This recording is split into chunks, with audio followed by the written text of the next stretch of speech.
Muy buenas, bienvenidos a la Lengua de Doras. Hoy vamos a hablar de nativos y de no nativos. Mm, Hemos titulado este vídeo Profesores nativos o no nativos porque creemos que hay bastante confusión alrededor de este tema. Deberíamos comenzar diciendo, bueno, ¿quién soy yo? Yo soy profesor nativo de español y no nativo de inglés y alemán. Esto significa que tengo todas las ventajas e inconvenientes de ambos grupos según el idioma que esté dando. Lo primero que tenemos es una pregunta que ronda alrededor de este tema, que ¿es un hablante nativo siempre mejor con este idioma que un hablante no nativo del mismo idioma? Bueno, me atrevería a decir que no. ¿Y por qué digo esto? Porque los niveles más altos de un idioma o sea, el nivel más alto según el marco europeo es el C2, ¿vale? Para quien no lo sepa, hay una serie de medidas, A1, A2, B1, B2, C1 y C2, que es el más alto de todos. Vale. Por otra parte, hay estudios que indican que dentro de la lengua inglesa hay personas que dominan una media de 20.000 palabras y otras personas que dominan una media de 40.000 palabras, ¿vale? ¿Y qué diferencia hay entre los dos grupos? Bueno, pues que aquellos que dominan la media de 40.000 palabras son aquellas personas con una formación universitaria superior, digamos, o sea, una formación de licenciados, doctorados, etcétera. Mientras que las personas con un nivel de formación menor, pues es la media que tienen, unas 20.000. ¿Qué significa esto? Que es probable que no todos los hablantes nativos tengan un C2 en su propio idioma. Entonces, ¿qué ocurre? Tenemos quizás una persona que que no es originaria de un lugar, del idioma del que está hablando, y que al mismo tiempo tiene una formación bestial y que aplica esos hábitos de estudio a este idioma extranjero.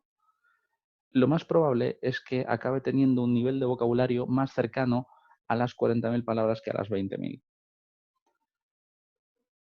Entonces, con esto tendríamos que, por ejemplo, un profesor universitario de filología que, por ejemplo, sea filología inglesa y que esa persona no sea nativa de la lengua inglesa, entendemos que controlará más vocabulario que una persona nativa de Inglaterra, por ejemplo, pero que tenga un oficio, digamos, que no requiera mucha formación, ¿no? Un oficio relativamente repetitivo que no, que no sea muy intelectual.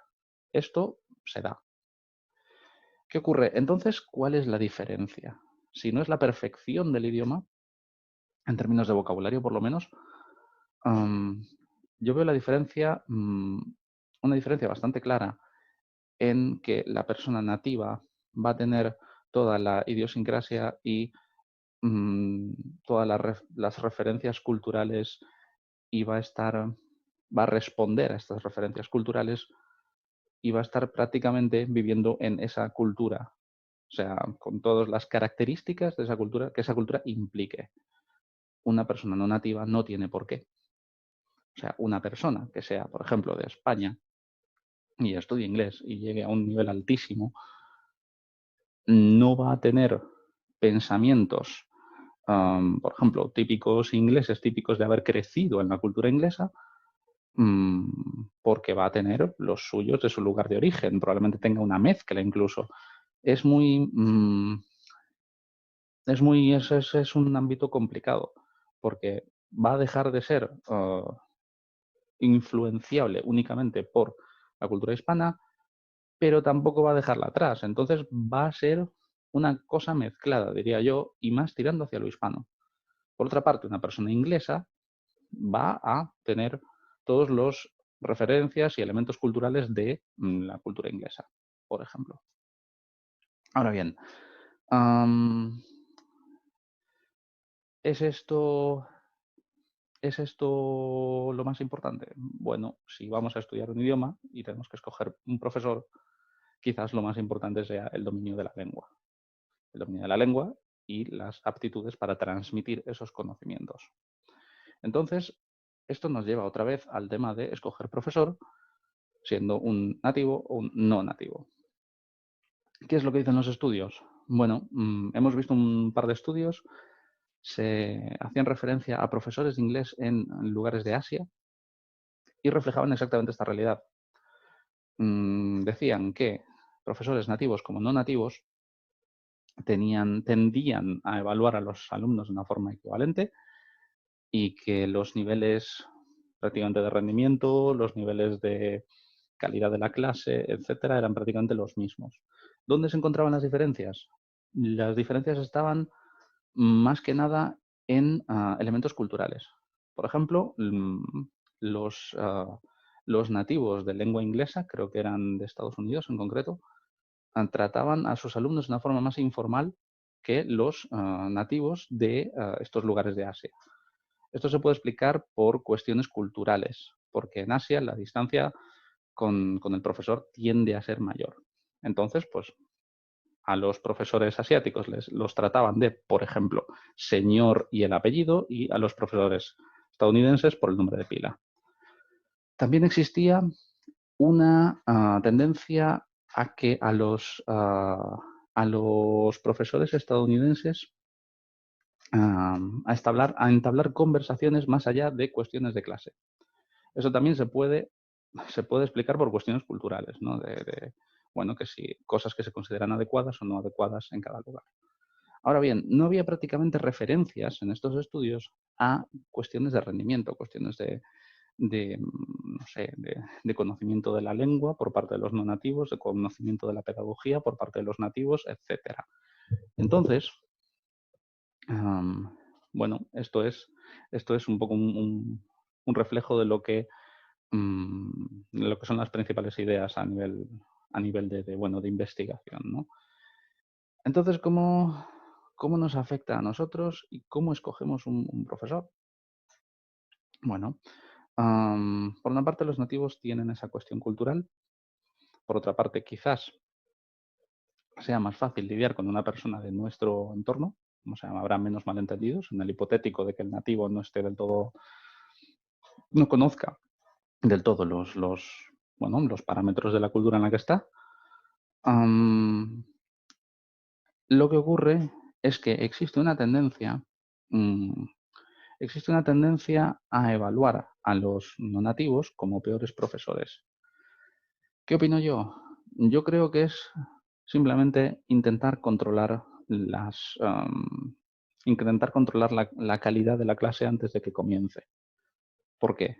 Porque, por ejemplo, tú sabes que si vas a aprender pues, inglés, alemán o lo que sea, y tu profesor es inglés, sabes que, por ejemplo, sus colocaciones van a ser pues, las de una persona inglesa, o sea, perfecta, su fonética lo mismo, sus verbos irregulares lo mismo, y intentas un poco asegurarte ese punto, ¿no? ¿Qué ocurre? Hay una cuestión aprendida que son todas las cuestiones de pedagogía, en las que una persona, por el mero hecho de conocer una lengua, no tiene por qué saber transmitirla. Entonces, ah, eso es lo que estaríamos perdiendo. No podríamos controlar eso. Con un no nativo ocurre a la inversa. O sea, es muy habitual que un no nativo se promocione como, no sé, que tiene una licenciatura determinada, un máster determinado, etcétera, etcétera, etcétera. Pero, y ahí nos aseguraríamos, por ejemplo, el tema de todos los temas pedagógicos.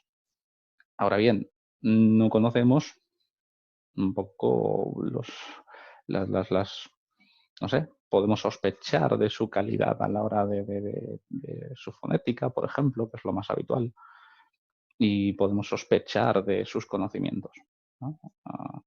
Por eso, ¿qué es lo que yo recomiendo y lo que a mí me parece más normal o más racional?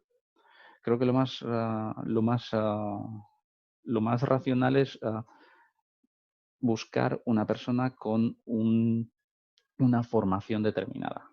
O sea, si esa persona pues, tiene una serie de credenciales, debería ser capaz de impartir una lengua.